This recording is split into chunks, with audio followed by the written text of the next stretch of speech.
Following the box office failure that is Disney's Snow White, the Walt Disney Company is clearly in panic mode, scrambling to try and figure out what exactly happened and who is to blame. Interestingly, Variety has just published an article laying much of the blame at the doorstep of Rachel Zegler, featuring reports that accuse the star of being so controversial that co-star Gal Gadot had to hire security in order to protect Snow White's evil queen and her 4 children. Let's talk about this eyebrow-raising hit piece and what it might mean for Gina Carano here on That Park Place. All right, well, I guess it's time we talk about it. Pop music.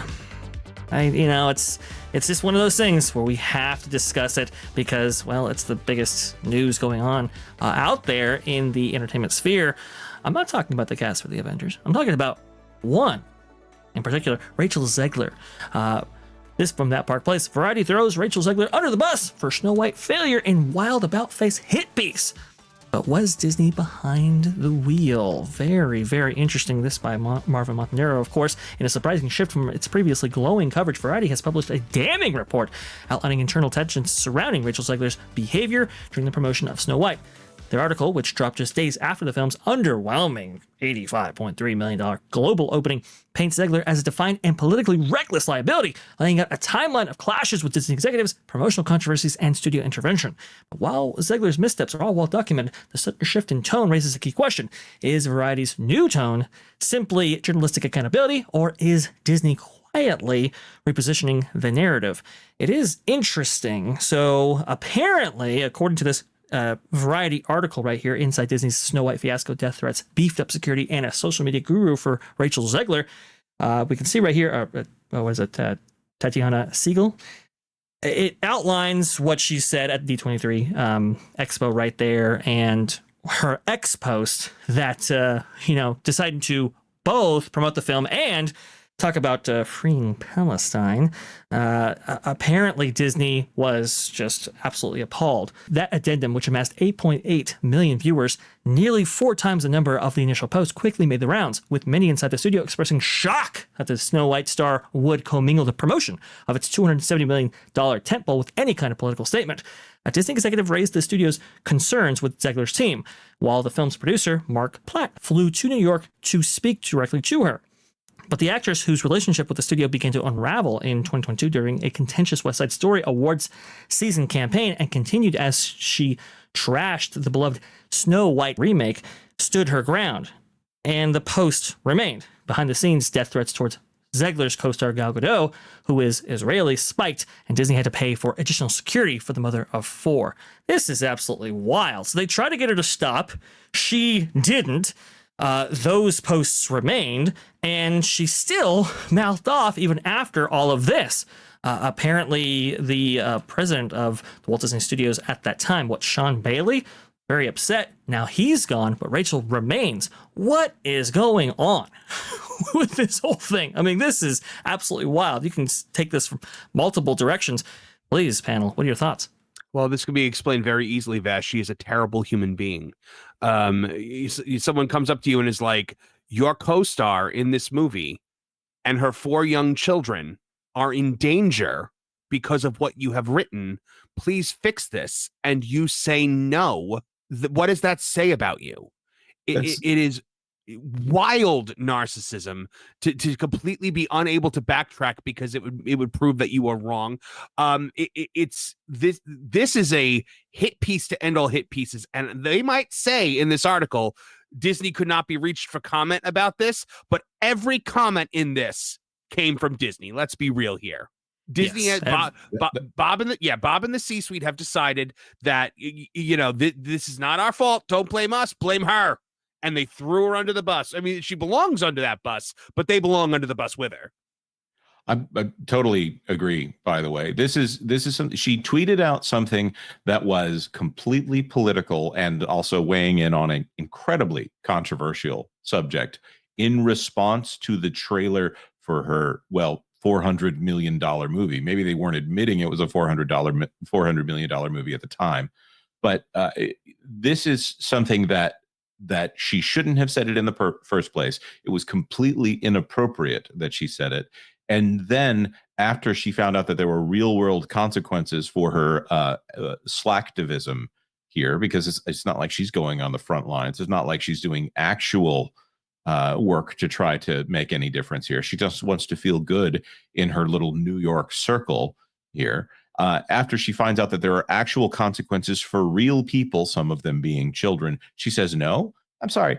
Like, this idea that Rachel Zegler is just some annoying person on the internet, this goes well beyond that. Yes, it does.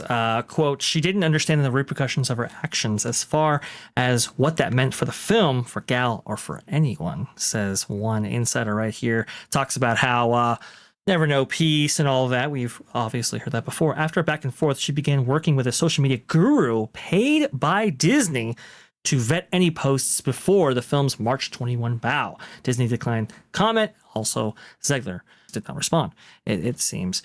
Now the film's opening weekend is out, and it's kind of unclear as to how much of an impact these controversies had, but I think it's undeniable that this film, needing every single advantage it could absolutely get because it was always going to be compared to the 1937 classic, this did not set it up for success. And my question to you guys is, okay, if you're going to be sticking her with what, a social media guru, let's say, in order to help her when it comes to like maybe marketing or promoting this film, or even with her social media accounts in general, why does Disney not enforce an ethics clause for any of these contracts for any of its big players attached to these big tentpole films? It seems like that would be like the route to go in order to prevent all of this from happening. And I'm not just including Rachel Zegler in this. I'm also including people maybe we want to remain with Disney, but didn't, obviously, because of political repercussions and so forth. Maybe people like Gina Carano, people like, hey, look, listen, you know, you can have your views and your viewpoints and all that, but you can't necessarily impact our product in a negative way. Now, I understand that might give me some heat because of what happened with Rachel Zegler. I'm not advocating for them removing people for those. Obviously, we have different opinions as to what actually happened there. I'm just saying, in general, an ethics clause to keep everybody in line might not be the worst idea to be implemented. Culture, what do you think about that? You can go through all the ethics classes in the world, but then observe what's happening in the legal sphere and everything else around us. Nobody's paying attention to ethics, or at least certain people aren't. If they think they're an activist and they think that their message is more important, they're going to disregard any ethical practice anyway. So I don't know necessarily that would help. I think it's a good suggestion, and I think it would maybe lock them in to being tied to something with that an ethics clause in their contract. I mean, because they've been informed of what they really shouldn't do and what they should, what definitely not to do. But I don't know that necessarily would help. I think the minute you hold one of these people accountable, it ends up in a court battle and a studio ends, then that might have a chilling effect on the stupidness that's going on in Hollywood. But there should be a clause in the contract already that tells them don't say dumb things. But the problem is they kind of took them off the leash, and now the rumor is, and I'm not sure how much validity there is to it, but if they cast people on social media following, we're going to end up with Chappelle Roan and Lady Gaga and Taylor Swift in these movies. I can't wait for that Ray movie right there. That's going to be, it's going to be fire. It will be giving. At the time, remember at the time when Rachel Zegler was signed to play Snow White, Disney had no problem with their actors being progressive political loudmouths. They encouraged it, probably. I still maintain that what she said at D23 with the weird thing, I still think that came from Disney. I still think Disney gave her talking points that it had to be, this is a progressive Snow White. And then it had distance themselves. But if this all actually came from Disney, if Disney really did expose all of this to Variety, there's a deeper question that we have to ask ourselves here, gentlemen. This could be the stupidest thing Disney ever did. By exposing the way they handled this situation, it is such fuel for Gina Carano's lawsuit. Right.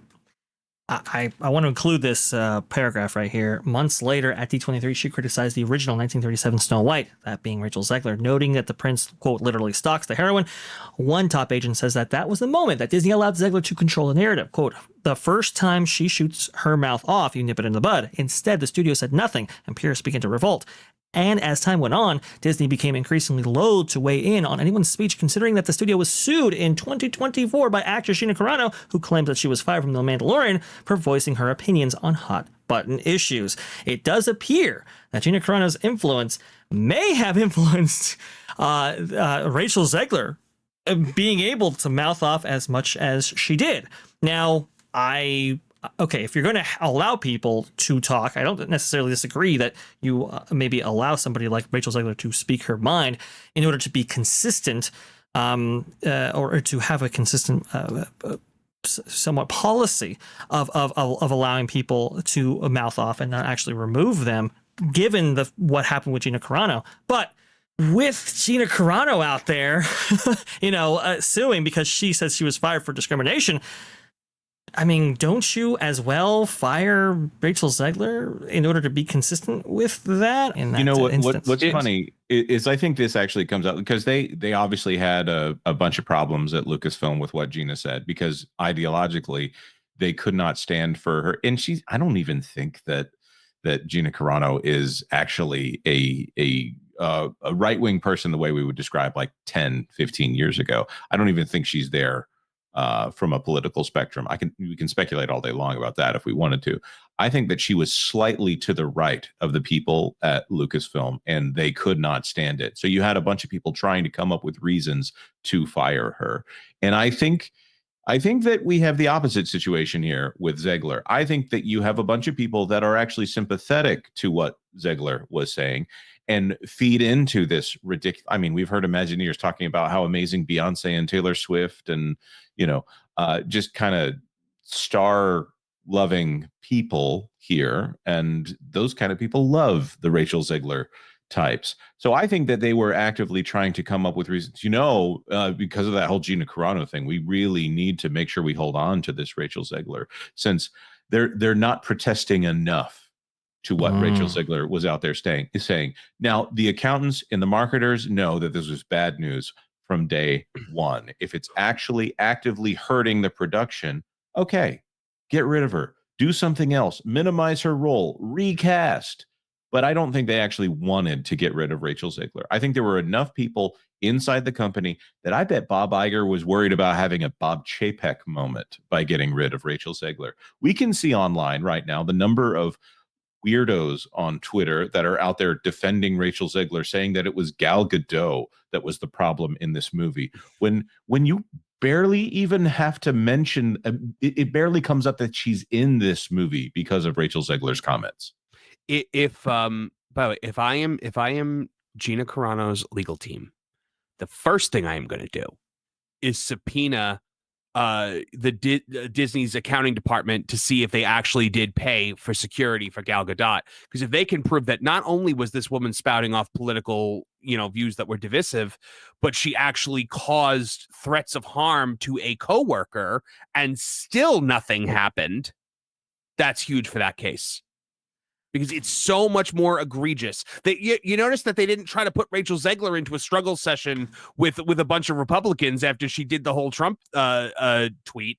None of that happened.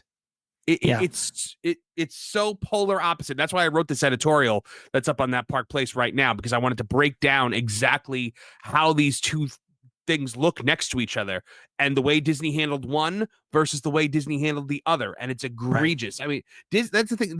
Everyone wants to throw everything on Rachel Zegler, and she deserves probably 80% of it. But Disney still cast her for the purposes of virtue signaling. Disney propped her up, and Disney protected her. Disney still produced this script. Disney deserves a lot of fault for this as well.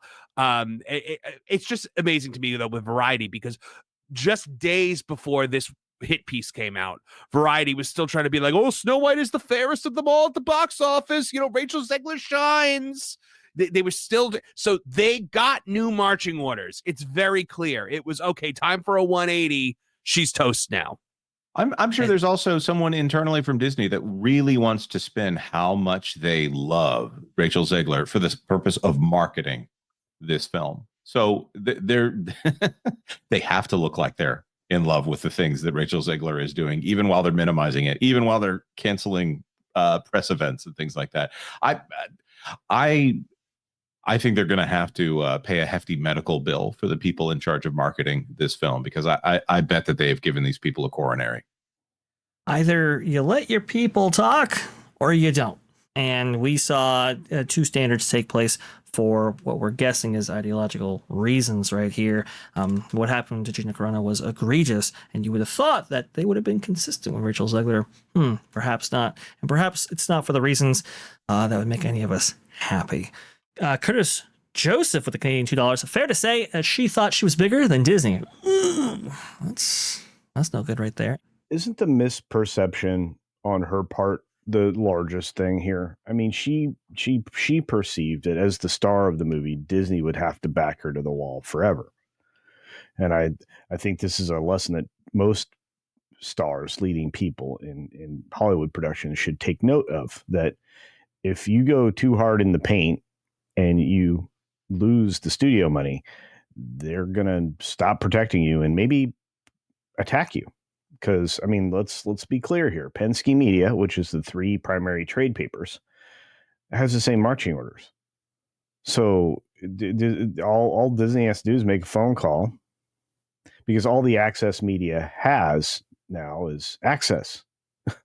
They're losing viewership and readership, daily. And in order to just stay afloat, they have to toe the line narratively for the big studios, and especially Disney, who, how much of the market are they responsible for, Jonas? It's still ridiculous. I mean, it's usually like 50%. Yeah. I haven't actually checked by market, by percentage for a very long time, but Disney needs to be successful so that the entire industry can be successful. Disney is the loss leader for the entire movie business at this point. Now, that being said, there are a whole bunch of movies that I've been watching lately over on the Monday Hangover on Monday nights over on Drunk 3PO's channel, that those kind of movies don't happen anymore because of the, what one filmmaker described as a cultural wiping out of culture. Not you culture, but the fact that these giant superhero tentpoles are soaking up all of the box office, it means that you don't get a movie like War Games or Short Circuit 2. Thanks for watching That Park Plays News. For more information, consider checking out www.thatparkplace.com. And don't forget to subscribe, share, like, and send this out on your favorite social media accounts.